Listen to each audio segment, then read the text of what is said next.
All right, Chris, the return of Bryce Young. We're right back to it. No excuses. No excuses for Bryce Young and his return. None. I can think of a few. No. No excuses for Bryce. Absolutely none. I can think of a few. Oh, really? We're going to talk about them. Well, let's get this sucker started. Get dialed in, Panthers fans. Here comes an in-depth look at your team. Exclusive interviews. Locker room insight. Ready? Let's huddle up. Let's just do it, okay? For Panthers Playbook, driven by Carolina Ford Dealers. Here are your hosts, Dennis Cox and Chris Lea. Welcome back to another episode of Panthers Playbook. That's Chris Lea, Dennis Cox here with you. Leave your thoughts in the comments on Bryce Young. What do you expect in Bryce Young as he gets the start this weekend in Denver? Because Andy Dalton has the thumb injury from the car accident he sustained on Tuesday. So we're definitely going to dive into that. But real quick, Panthers Playbook presented by our good friends over at Carolina Ford Dealers with the Ford F-150. Your team, it's game on. See your Carolina Ford dealer today. All right, it was announced Wednesday. Dave Canales, head coach, came out in his presser and immediately said it. No Andy Dalton, sprained thumb. He's week to week. They're going to maybe see if they can get him to be the number 2 quarterback this Sunday against the Denver Broncos. But Chris, it's Bryce Young time once again. Right? That's pretty much my reaction. There's a lot of Panthers fans who are calling for this to happen. Yeah, and many who are not. Yeah. Personally, I'm not part of that because, one, I'm just not sure if Bryce is ready. Now, maybe he comes in and has a pretty good game on Sunday and proves me wrong. But also just, I watched the video from him in the locker room, and I don't know if this is just Bryce and how he is. But when he first came in last year, I felt like he was this confident kid. And, he was sure of himself. And maybe he did get that internal motivation that he just can't get externally. But right now, I'm not sure even if he has that internal motivation, because, just during the scrum in the locker room, talking about the opportunity, he still seemed like ho-hum, same old Bryce. Yeah. Like, just kind of shoulders down and, there's not a lot of life in his voice, not a lot of life in his eyes when he's talking about the opportunity and things like that. And to me, I would think that if I've been training my entire life to be a starting NFL quarterback and I lost that because of my play and then I get it back. Yeah. I'm over the moon. Like, yes, yeah. It kind of sucks how it happened because this guy that I'm considering my friend got in a car accident and he's a little bit injured from it. But I have the opportunity and all the mental reps I've been taking over the last 5 weeks, everything that I've kind of learned from the sideline. Now I get a chance to go back in and practice it. And so I'm just a little bit worried, honestly. I'm with Dave Canales. Like, Andy Dalton gave the team the best chance to win. And so, like, let's not forget, like, yeah, Dalton had a bad game and didn't have the best game against the Chicago, but let's not forget what the offense looked like, or though I don't even know if you can even call it offense. The lack of offense, what that was the first 2 weeks of the season. Yep.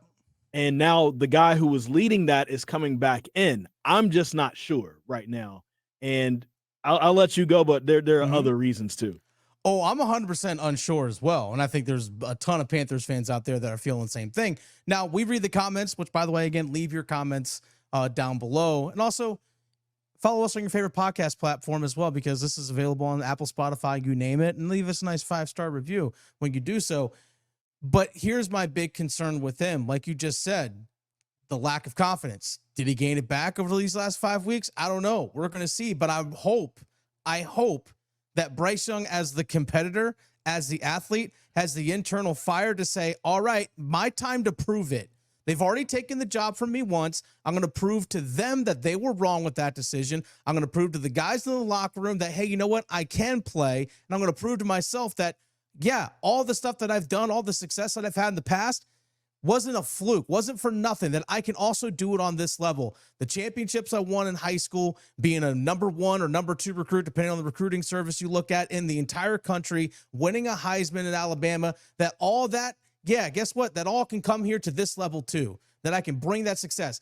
This has to be a prove-it game for Bryce, and I hope he has that fire internally in him, because otherwise, Chris, if he doesn't, he's done. He's done. That's why I say no more excuses for Bryce Young. None. He has to go do it himself now. Here's your chance, young man. Go do it. Be about it. I'm not saying he has to play the best game he's ever played in the NFL. No. But it has to be top 2. I mean, honestly, because the best game that we saw, the best game we saw from him was that Green Bay game last year, right? And we've got to see maybe not that, but at least something close to that. Mm-hmm. And it's going to be tough because as you look down and talk about the Broncos, third best total defense in the NFL, third best scoring defense in the NFL, fifth best passing defense in the NFL, 10th best rushing defense in the NFL. So that's where I said there might be a few excuses because I'm just not sure he'll be able to take care of the ball. And also, you have the third best scoring defense in the NFL looking at you in the face. So it's like this is a game that on paper right now, based off of what we've seen from Bryce Young before, based off of who the Denver Broncos are right now, this can get ugly really fast. Oh, yeah. Kind of like a lot of Carolina Panthers games. But this one in particular can get really ugly really fast. So I'm a little scared right now. Oh, for sure. Again, I believe Andy Dalton gives you the best chance to win. But if he can't grip a ball because he has a sprained thumb, then you have to put Bryce Young in, and we don't know what we're going to get with that. The Denver Broncos have the best red zone touchdown percentage defensively in the entire NFL, literally number 1. They also have the second best in terms of sack percentage in the entire NFL. And here's something that we know with Bryce Young this year. Well, yeah. Well, here's the thing. Taylor Moton was a limited participant in practice on Wednesday. I really hope that he is back. He's better than Josh Nijman. Brady Christensen's been doing a solid job, like a really good job. And he honestly might be carving himself to be the future starting center of this team, possibly, if he continues to keep it up the rest of the season. Sign me up for that. But the rest of the offensive line overall this season has been really good. Overall has been really good. And they're going to be extremely tested this coming Sunday. But what has been a big knock with Bryce Young, we saw in the first 2 games. Gosh, you and I were sitting there in Bank of America at the press box in the LA Chargers game the last time we actually started the game. What was the problem with Bryce? Not seeing open guys, scrambling around when the pocket was clean and deciding to roll out or whatever it is and taking sacks. Not the offensive line's fault, his fault. And that is a major concern going in. All right, young man, that's what I talk about. Let's see if you improved. Let's see if you got better from that game till now. Show something. Show something.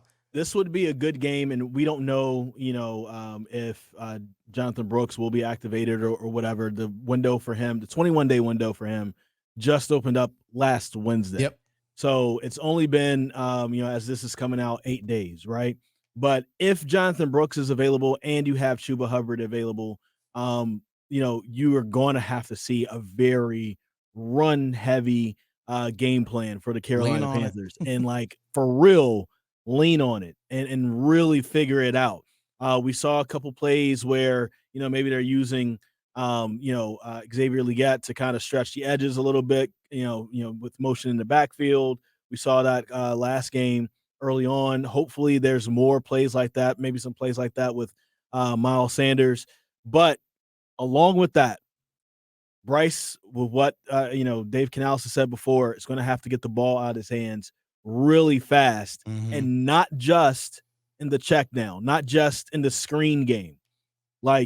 You're going to have guys that will have opportunities to be open down the field, and you got to take them, especially against a defense like this. And you got to be sure about it, and you got to be accurate, because what is the number one thing we heard about Bryce Young? Yeah, he's 5'11", but great processor, and he's accurate. And, we saw the accuracy and some of the processing last year. This year, in the 2 games he played, we saw none of it. We need to see that in this game. Again, doesn't have to be the best game he's played in the NFL. Has to be at least the second best, though. Show us something, man. Show us something. At least the second best. Show us something. Show us something. Now, you mentioned guys and the windows opening up. 21-day window was opened up last week for Jonathan Brooks. We're also seeing Adam Thielen on Wednesday return to practice, as well as Jordan Fuller. Those guys on injured reserve. Their 21-day windows have opened up. We also finally have seen DJ Wanham show up to practice. gosh, you want to talk about one of the more disappointing signings this offseason from Dan Morgan. It's like, man, what were you sold to give this guy 2 years at $12.5 million? We're almost at the halfway point of the season. And he's just now practicing. Yeah. Like, I know he had that quad injury and stuff last year, but it's like, I don't know if your medical team or whomever got a good evaluation or read on what the actual situation was, because this has taken a lot longer than expected. And he was supposed to be the guy opposite of Jadeveon Clowney. Yeah. In terms of edge rusher. And the good thing is Jadeveon Clowney was a full participant on Wednesday in practice. Good. So, and they're going to need as much, help as they can, rushing the quarterback on offense. And I'm not even thinking about Denver's offense right now. But of course that is going to be a concern, just mainly because we've seen that the Carolina Panthers have had a very hard time, stopping the run and keeping other teams off the field. Mm-hmm. Also, this is good news. Josie Jewell was a limited participant in practice. Okay, that's good. Maybe he has a chance to come back. We'll have to see on Sunday, but it'll be great for the Carolina Panthers to have access to as many starters as possible. Me and you said it before we started recording. I'm not expecting Wanham to get back until after the bye week. Probably. That's just our hunch. It's going to take a while. They haven't opened up his window. He's just basically a limited participant, which means he probably stretched with the team or did some stuff on the side. I think honestly probably stuff on the side. Probably it. So not even a lot. He hasn't even gotten back into football shape right now. Yeah. So I'm not really expecting much from him. But as far as this defense is concerned, as many starters as possible that are available, we need them to play. And I don't like the fact that Claudin Sherlis is right now a limited participant. Yep. Here's something though. Mm-hmm. Chandler Wooten's back on the practice squad. Yeah. Which lets me know that maybe they're expecting Josie Jewell to play. Possibly. Because are you just going to lean on Sherlis and also Trevin Wallace without Chandler Wooten there? So I don't know. So it feels like that's a possibility for Josie Jewell to play on Sunday. Possibly. I mean, you saw against his former team. Yeah, that's true. Against his former team. Yeah. And there's still John Radigan out there, was a limited participant as well with his knee injury that he's dealing with. But he's mostly played special teams this season. It's a mashed unit on defense. It really is. And I really have no faith in Ejiro Evero to actually, I don't know, try something different. I've given up on that. Funny. You mentioned all these high stats when it comes to these high rankings when it comes to the Denver Broncos defense. Number 1 in yards per attempt defensively. Number 1 defensively in the NFL in red zone touchdown percentage. Number 2 defensively in sack percentage. Top 6 in the NFL in yards per carry allowed defensively. All after Ejiro Evero left. I just find that interesting. It interesting. So you're saying there's hope for the Panthers.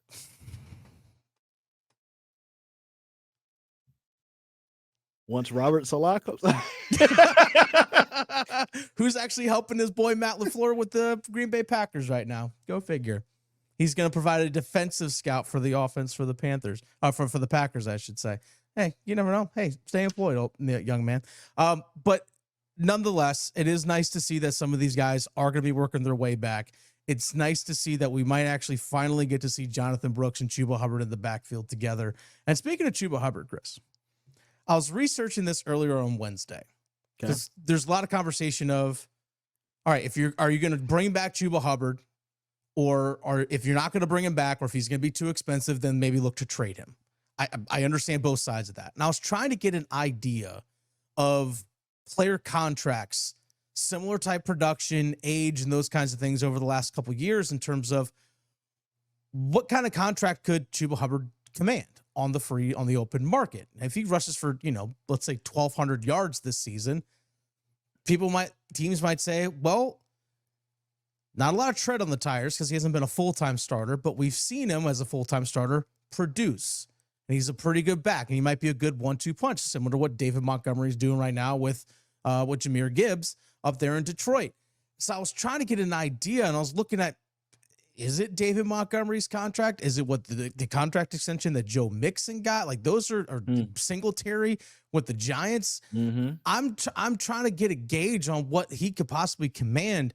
And I'm also starting to wonder, are the Panthers going to be able to afford him because they have so many needs and not a lot of cap space going into next year? Well, I mean, that's where we kind of talked about it a little bit last week, but that's where you start looking at certain things. I don't have the numbers or the contracts in front of me, but you're paying Johnny Hekker. That's maybe somebody that you look at. I don't know if his he's contract probably is the at the second end. best passer on the team. So let's make sure that we slow things down here. But you paid him for a reason, but you can also find the next big time punter coming out of college next year and pay him $700,000. You know what I'm saying? Exactly. Like there's you can get a little bit cheaper there. Nothing against Johnny Hekker, but I'm just thinking about ways to save money. Then you also have Austin Corbett, right? Like we paid him from the Rams, also like Johnny Hekker, to come here. That is a place where you could possibly save some money, especially if you think Brady Christensen can help you. But Brady Christensen's going to want some money as well to stick around. Maybe not a lot of money, but also that's there. Maybe you also talk to DJ Wanham and say, maybe we can get some money back and extend you a little bit next year because you're on a 2-year deal. Maybe we extend you a year and push some other money down the road a little bit because we basically didn't have you for the first year of this contract.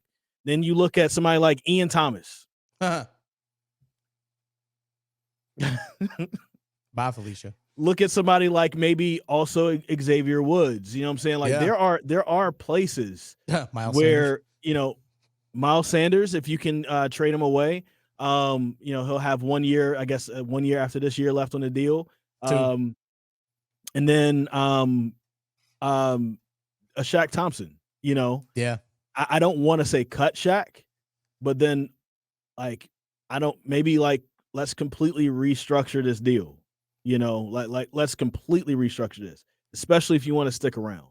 And if you don't want to stick around, if you feel like you can get more money elsewhere, we're going to put you in a Ring of Honor one day. Thank you for your service. You know what I'm saying? Like we want to make sure you go out as comfortable as possible, but also we need to make sure that this cap situation is under control for next year. Yeah, I think with Shaq Thompson, I know they actually did restructure his deal, so he actually has nothing but void years after this year. So there's going to be dead cap hits for him in the coming years as well. But I know also in 2025, actually Austin Corbett, he has void years, so he's going to have a $7.7 million dead cap hit against the team, and he's probably not going to be around. But there are different guys you can move, like Taylor Moton. It's going to count $31 million towards the salary cap next year. Cutting him will save you $12 million. Could you find a right tackle possibly in the draft, or someone that you can sign, that could be less expensive than that? So there's a lot of different things that you can possibly work around in order to save money. Jadeveon Clowney is actually someone that you can, if you release him, you can save $8 million next year. Ooh. That is a real thing. Like you could save $8 million next year just by cutting him. I mean, there's even guys like you can save $4.5 million from letting A'Shawn Robinson go. So there's a lot of different decisions that are going to be coming up for the Carolina Panthers this coming off season. But hey, Dan Morgan, Brant Tillis, that's why you get paid. Well, I was going to say somebody like an A'Shawn Robinson, maybe even a Dane Jackson, maybe even a Josie Jewell. Those guys came for a specific system. And if that system's not going to be in use next year, you're still kind of starting over on defense. But you got 9 picks, and hopefully you have more space after letting some people walk. So it's a possibility. It is a possibility. But you know what? I know where someone can walk to. I want everyone to circle this on their calendars. November 10th, when the Carolina Panthers are in Germany taking on the New York Football Giants, we, Chris and I, Panthers will not be in Germany.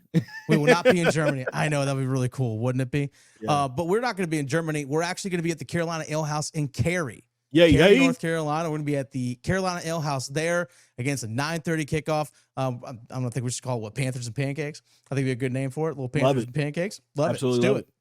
Come on out, hang out with us. Apparently, there are a lot of Giant fans are going to be there. So, hey, you know what? Misery loves company. Come enjoy us. There's a lot of people who live in Cary who are from New York. That's a funny Makes thing. Sense. But come enjoy us doing Panthers Playbook live after the game at the Carolina Ale House in Cary. But also, I know people that want to say or have told us, hey, we want to meet you guys. We maybe watch a game or something like that together. It's an awesome opportunity for you guys to do that. So we're going to be at the Carolina Ale House in Cary on November 10th. So please come hang out with us. We'll have some fun. Maybe we'll even have you guys come on the podcast. If you guys can ask us questions and, we'll answer them, as part of the pod. And we might even do it live. We actually might even do it live on YouTube as well. But nonetheless, make sure you subscribe. That way you don't miss anything, Chris.